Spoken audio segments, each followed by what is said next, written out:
যাচ্ছে সারাদিন পর্যন্ত আমাদের আন্দোলন থামবে না। আমরা আন্দোলন চালাই যাচ্ছি, চালাই যাব। আমাদের আন্দোলন যতদিন না প্রিন্সিপাল নামবে না সারাদিন পর্যন্ত আমাদের আন্দোলন থামবে না। আমরা আন্দোলন বন্ধ করব না। খুনি প্রিন্সিপাল আমাদের চাই না, দুর্নীতিবাজ প্রিন্সিপাল আমাদের চাই না। আমরা চাই না যে এই প্রিন্সিপাল এই কলেজে থাকুক, কারণ উনি এই কলেজে দুর্নীতি করতে করতে দুর্নীতির একদম মাত্রা ছাড়িয়ে ফেলছে।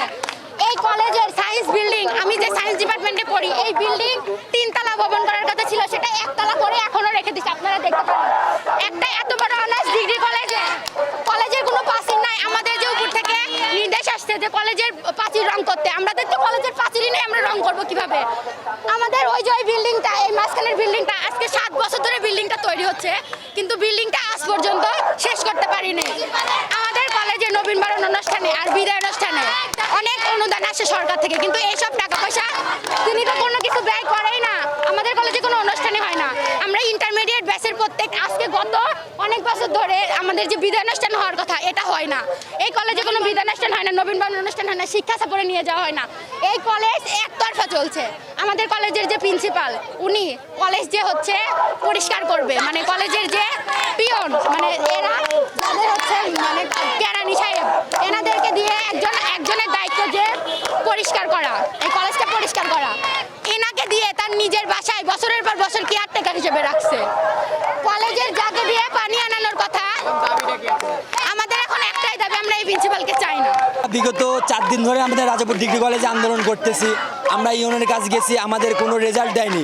আমাদের এক দফায় আমরা রাজাপুর বাজারে যখন 4 তারিখে এক দফার কবরে আওয়ামী লীগ সরকারের সাথে আমাদের কলেজের প্রিন্সিপাল তুগলুক সে আন্দোলন করছে আমাদের ছাত্রদের বিপক্ষে। আমরা সেই দাবিতেই আমরা এখানে আন্দোলন করতেছি।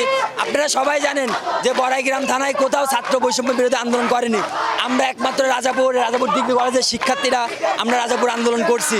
আমরা বলতে চাই যে আমাদের প্রতিষ্ঠানের যে শিক্ষক, সে যদি আওয়ামী লীগের সাথে জড়িত থাকে এবং আমাদের শিক্ষক যদি হচ্ছে আওয়ামী লীগের সাথে জড়িত থাকে, আমাদের ছাত্রদের বিপক্ষে সে মিছিল করে, তাহলে আমরা কি সেই তাদের পক্ষে থাকতে পারি? আমাদের এই কলেজের পক্ষ থেকে বৈষম্য ছাত্র আন্দোলনের জন্য আমরা এখানে আন্দোলন করছি। আমাদের এই কলেজের প্রিন্সিপাল তিনি আমাদের পক্ষে না থেকে তিনি আওয়ামী লীগের সাথে তার এই নিজের প্রভাব বিস্তারের কারণে তিনি আওয়ামী লীগের সাথে থেকে আমাদের বিপক্ষে গিয়ে সে আন্দোলন করছে এবং কি আমাদের নানান ধরনের হুমকি ধামকি দিছে, আমাদের র্যাব দিয়ে ধরাই দিবে, এমনকি আমাদের অনেক সমন্বয়কের বাসায় গিয়ে পুলিশ দিয়ে তারা হামলা করছে। এই প্রিন্সিপালের আমরা যতক্ষণ পদত্যাগ না করবে রাজপথ আমরা ছাড়বো না। বিষয়টা যেটা কলেজে এখানে আমরা গত 5 তারিখে তো ঘটনা আপনারা সবাই জানেন। 5 তারিখের পরে থেকে একটা পট পরিবর্তন এবং সেই পরিবর্তনের সাথে আমরা কলেজে যখনই সরকার নির্দেশ দিয়েছে আমরা কলেজে নিয়মিত আসা যাওয়া শুরু করি। আসার পরে হঠাৎ দেখতে পারি ছাত্রদের আন্দোলন সংগ্রাম। তখন আন্দোলন সংগ্রামের যখন ব্যাপকভাবে ধীরে ধীরে হওয়ার পরে আমরা ওদের ছাত্রদের ডেকে প্রশ্ন করলাম যে কি ঘটনা কি, তোমাদের সমস্যাটা কি, তোমাদের দাবি কি? তো বলতেছে আমাদের অধ্যক্ষ মহোদয় আমাদের 4 তারিখে গত 4ই আগস্ট উনি ছাত্র বৈষম্য আন্দোলনের বিরোধিতা করে রাজপথে মিছিল মিটিং করেছে এবং সেখানে স্লোগান ছিল বিভিন্ন ধরনের দলীয় বিভিন্ন ধরনের স্লোগান দিয়েছে। যেটা আমাদের কামনা, আমরা ছাত্র আন্দোলন করতেছি, আমরা বৈষম্য দূরের জন্য আন্দোলন করতেছি, আর সেটার সে বিপক্ষে অবস্থান নিয়ে সে মিছিল মিটিং করেছে। এটাই হলো তাদের যে এর জন্য আমরা কি ছাত্রদের চাই, মানে প্রিন্সিপালের পদত্যাগ চাই। 4 তারিখে অধ্যক্ষ মোহাম্মদ তুগলক স্যার অধ্যক্ষ মোহাম্মদ তুগলক স্যার তার ইচ্ছা মতো কলেজটাকে চালায়। কোনো টিচারের সঙ্গে কোনো আলোচনাই করে না, সে তার ইচ্ছা মতো সব কিছু। এবং ইভেন কোনো মিটিং হলে, কোনো নবীনবরণ হলে, কোনো প্রোগ্রাম হলে টিচারদেরকে ডাকে না, ওনার নিজের ইচ্ছা মতো উনি করে।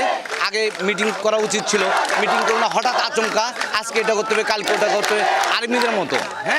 তো যাই হোক, সেটা তো আছে। আজকে আমার মতে বাচ্চারা কেন, কমলমতি বাচ্চারা কেন আজকে রোডে থাকবে, কেন তারা আন্দোলন করবে, কেন তারা মিছিল করবে তার বিরুদ্ধে? এখন ওদের বক্তব্য, ওদের একটা কথা, ওরা আজকে ক্লাসে ফিরে যাবে, কিন্তু তাদেরকে আজকে রোডে নামাতে হচ্ছে অধ্যক্ষ মোহাম্মদ তুগলকের কারণে। উনি যদি স্বেচ্ছা পদত্যাগ করে তাহলে এই ঘটনা ঘটবে না।